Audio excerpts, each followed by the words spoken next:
Good morning class. बेटा आज हम लोग अभी सिल्वर वेडिंग पढ़ रहे हैं। श्याम मनोहर जोशी का लिखा हुआ ये कहानी है और अभी तक हमने पेज 10 तक कंप्लीट किया है। पेज 10 तक अभी तक हमने ये देखा, यशोधर बाबू का व्यक्तित्व हमने जाना और किशन दा मतलब जो कृष्णचंद थे, जो जिन्होंने यशोधर बाबू को जॉब पे लगाया था, उनको कैसे नौकरी करना ये सब सिखाया था। उनके साथ ही रहते थे, बहुत ज़्यादा टाइम स्पेंड करते थे यशोधर बाबू के किशन दा के साथ। वो दा बोलते थे, मतलब दादा भाई बोलते थे। तो अभी तक हमने ये जाना कि वो कैसे व्यक्तित्व उनके मालिक हैं, कौन, यशोधर बाबू। साथ साथ हमको किशन दा के विषय में भी जानने को मिला। हमने जाना कि वो क्या क्या अपने जीवन में सिद्धांत लेके चलते थे। एक सिद्धांतवादी व्यक्ति थे और वो उन्हीं सिद्धांतों को, उन्हीं परंपराओं को यशोधर बाबू भी अपनाते चल रहे हैं अपने लाइफ में। उसी वजह से उनके घर में जब उनके जो बच्चे हो गए हैं, बच्चे बड़े हो गए हैं, नौकरी करने लगे हैं, पत्नी अब बच्चों के हिसाब से चलने लगी है, तो इनके वैचारिक मतभेद हमेशा चलते रहते हैं उनके घर में। उनको ऐसा लगता है मेरे बच्चे मेरा सम्मान करें, मेरे से कुछ पूछें, मेरे से बात करें, मेरे से हर बात में सलाह लें। लेकिन बच्चों को ऐसा लगता है कि जिस काम की जानकारी पिताजी को नहीं है या जो काम हम कर सकते हैं उसके विषय में पूछना ज़रूरी नहीं है, तो वो अपने पिताजी से नहीं डिस्कस करते, नहीं पूछते। ये सब बातें यशोधर बाबू को लगती है। लेकिन समहाउ, जो एक वर्ड यूज़ करते हैं ना हमेशा, समहाउ, तो समहाउ वो ये भी देखते हैं कि उनके बच्चे तरक्की कर रहे हैं या कुछ लोग हैं जो उनको बच्चों के वजह से पहचानने लगे हैं। जो चीज़ वो नहीं खरीद पाते थे वो बच्चों की वजह से घर में आ रही है। तो ऐसी बहुत सारी चीज़ें अभी तक हमने यशोधर बाबू के जीवन के बारे में जानी हैं। जब यशोधर बाबू दिल्ली आए थे रहने के लिए, तो उनको कुछ भी आता नहीं था, वो देर तक सोते रहते थे। तो किशन दा ने उनको जल्दी मॉर्निंग वॉक पे ले जाना शुरू किया और उनको सुबह जल्दी उठने के फ़ायदे बताए। वो उनको बोलते थे early to bed and early to rise makes a man healthy wealthy and wise. ये सब यशोधर बाबू के लाइफ में किशन दा की वजह से ये सब चीज़ें आ गई थी और वही क्रम उन्होंने अभी तक जारी रखा था। तो यहाँ पे अभी तक हम जो पढ़ रहे थे तो ये बताया था कि जब वो घर में नहीं जाना चाहते क्योंकि लड़ाई झगड़े होते हैं, वैचारिक मतभेद होते हैं, उन्होंने अपनी लाइफ में जैसा जीवन चल रहा था वैसा ही किया। कोई नो चेंजेस, कुछ चेंज नहीं किया, ना अपने आप को बदलने की कोशिश। कहीं कहीं वो बच्चों को गलत समझते हैं, कहीं बच्चों को सही समझते हैं, लेकिन उन्होंने अपने दिनचर्या में, अपने क्रियाकलापों में कोई बदलाव नहीं किया। उसके बाद अब हम पेज नंबर 11 पे आ गए हैं। 11 पेज नंबर पे हम लोग हैं।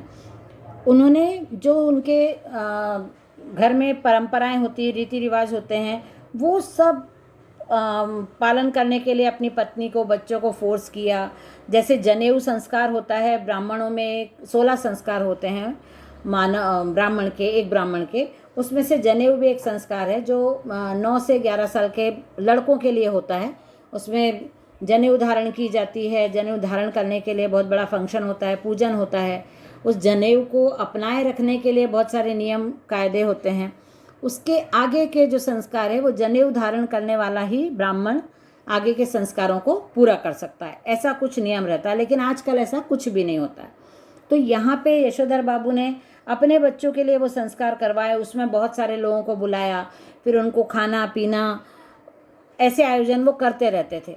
उसके बाद जो पहले रामलीला होती थी, आप लोगों ने सुना होगा कि इंटरटेनमेंट के लिए कोई टीवी मोबाइल्स तो थे नहीं, तो प्ले वगैरह होते थे। तो उसमें रामायण की जो कथा है उसका रामलीला बोल के एक प्ले होता था, स्टेज प्ले। और कृष्ण लीला, महाभारत, ऐसे प्लेज वगैरह करते थे। तो जो लोग करते थे वो प्रैक्टिस करते थे ना इसके लिए, पहले से ऐसा प्ले करना है तो वो प्ले करने के लिए, प्रैक्टिस करने के लिए ये अपने क्वार्टर का एक कमरा दे देते थे यशोधर बाबू।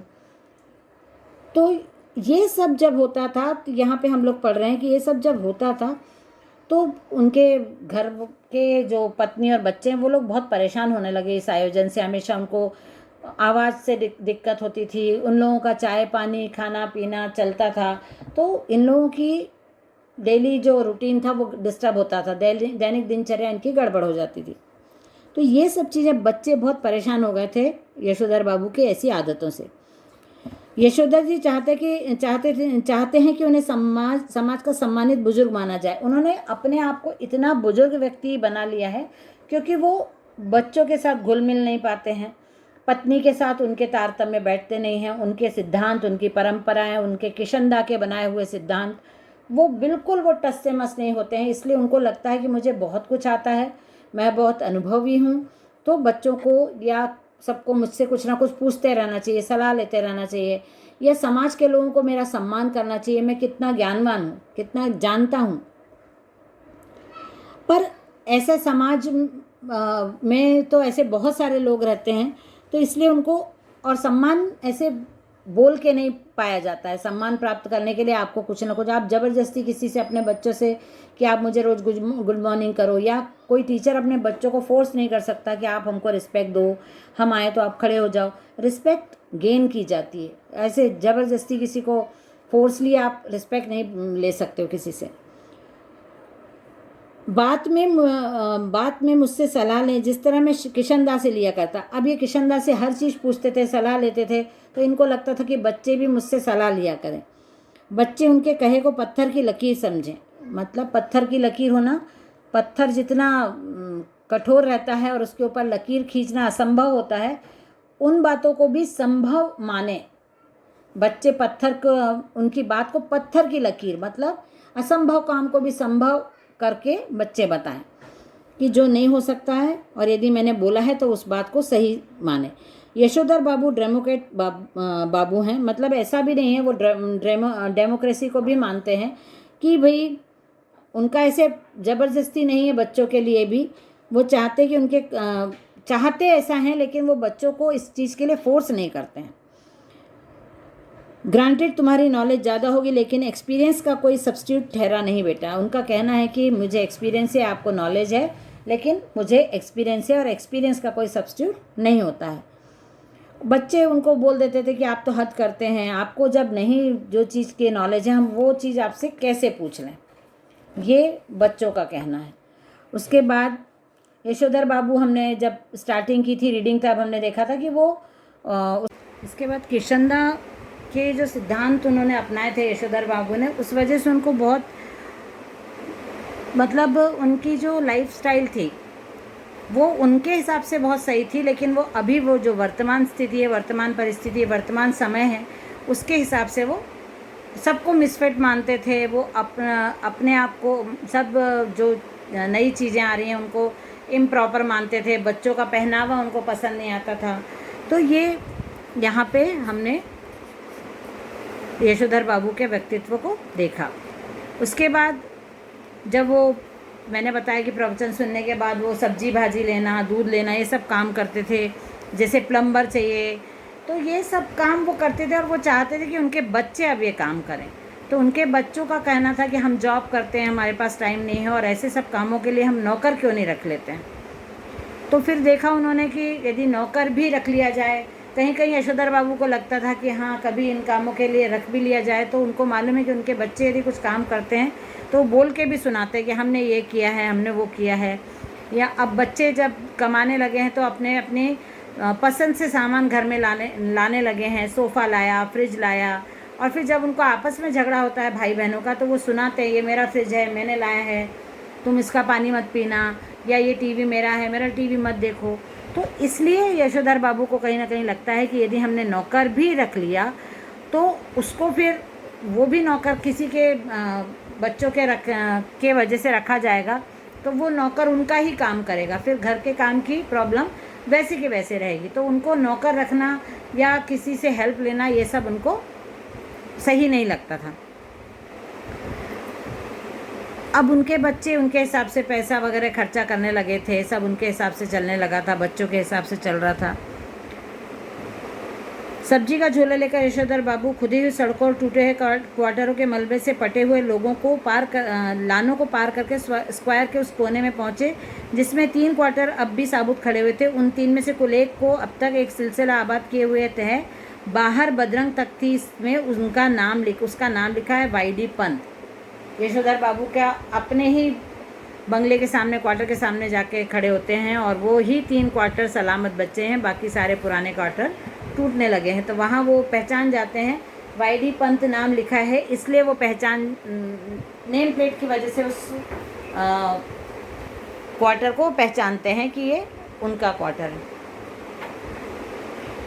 इस क्वार्टर के पास पहुंचकर आज वाईडी पंत को पहले धोखा हुआ कि किसी गलत जगह पर आ गए। जब वहाँ पे वो गए तो बहुत सारी गाड़ियाँ वगैरह खड़ी थी, मोटरसाइकिल, स्कूटर, कार वगैरह सब खड़ी हुई थी। वहाँ पे लोग एक दूसरे को बाय बाय बोल रहे थे, विदा ले रहे थे, कुछ फंक्शन चल रहा था ऐसा उनको लगा कि झालरें लगी हैं, रोशनियाँ, रंग बिरंगे लाइट लगे हैं, गुब्बारे मतलब बलून्स वगैरह लगे हैं। तो उनको ये समझ में आया कि कोई फंक्शन वगैरह हो रहा है। फिर उनको दिखा कि उनका वहाँ पे बेटा भी है जो किसी को बाय कर रहा है, किसी को सी एफ करने बाहर आया है। उनकी पत्नी भी किसी लेडीज़ से बात करते हुए बाहर दिखी जो किसी को विदा देने आई थी। बच्ची भी दिखी, बच्ची के पहनावे से लग रहा था, अच्छा नहीं लगा उनको बच्ची के पहनावे को देख के। जीन्स और फटा हुआ, मतलब वो टॉप जो स्लीवलेस टॉप है उसको फटा हुआ कपड़ा बोलते हैं, या फिर उनको उसको गंजी, गंजी मतलब जेंट्स लोग जो शैंडो बनियान पहनते हैं उसको गंजी कहते हैं। तो उनको अपनी बच्ची का समहाउ प्रॉपर नहीं लगता है पहनावा। उसके बाद उनकी पत्नी का उन्होंने बोला, उनको याद आ रहा कि उनकी पत्नी बोलती कि नहीं, मेरा बच्चे जैसे चाहेंगे वैसे रहेंगे, वैसा पहनेंगे, तुम्हारा समय चला गया, मैं तुम्हारे हिसाब से चली लेकिन मेरे बच्चे अपने ही हिसाब से चलेंगे। ये सब देख के उन्होंने देखा कि बहुत पहचान नहीं पा रहे थे वो किसी को, क्योंकि किसी से ज़्यादा मिलते जुलते नहीं थे, तो वो चुपचाप थे। फिर धीरे धीरे जब अंदर गए वो, तो उन्होंने देखा कि पार्टी चल रही है अंदर, खाना पीना, बहुत तरह के 4-5 तरह की मिठाइयाँ, नमकीन सब हो रहा है वहाँ पे। तब उनके बच्चे ने उनको बताया कि मैंने आपको कॉल किया था, आज तो आपकी वेडिंग एनिवर्सरी है, 25th वेडिंग एनिवर्सरी है आपकी, और आपके सब राह देख रहे थे, आप अपनी ही एनिवर्सरी पे 8:30 बजे घर आ रहे हो। और उन्होंने फिर उनको अजीब लगा, उन्होंने बोला कि अपने यहाँ ये सब सिल्वर वेडिंग कब से होने लगी? यशोधर बाबू ने बोला, जब से तुम्हारा बेटा 1,500 माहवार कमाने लगा तब से। ये किसी ने बोला। अब ये व्यक्ति हैं चंद्रदत्त तिवारी, जो यशोधर बाबू के बहन के बेटे हैं। तो उन्होंने बोला कि आपका बेटा 1,500 रुपये महीना कमा रहा है। ये उस समय बहुत बड़ी बात थी, 1,500 रुपये सैलरी। तो इसलिए उन्होंने बोला कि ये तो जब से आपका बेटा इतनी सैलरी ले रहा है तब से ये सब पार्टियां और ये सिल्वर वेडिंग सब मनाना चाहिए।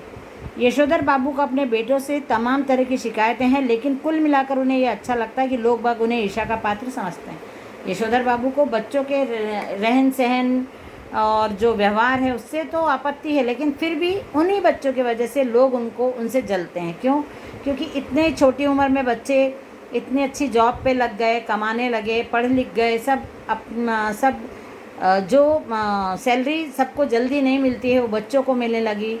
बच्चा उनका गवर्नमेंट नौकरी में भी है और उसको पर्क्स, अलाउंस सब मिल रहे हैं। तो लोग उनसे कहीं ना कहीं थोड़ा सा ईर्ष्या करते हैं कि इन्होंने क्या किया जो इनके बच्चे इतने अच्छे निकल गए। ये सब चल रहा है। अभी हम लोग पेज 15 तक पहुंच गए हैं। उसके बाद अगली क्लास में हम इसको और कंटिन्यू करेंगे, देखेंगे क्या होता है आगे की कहानी में। Bye everyone.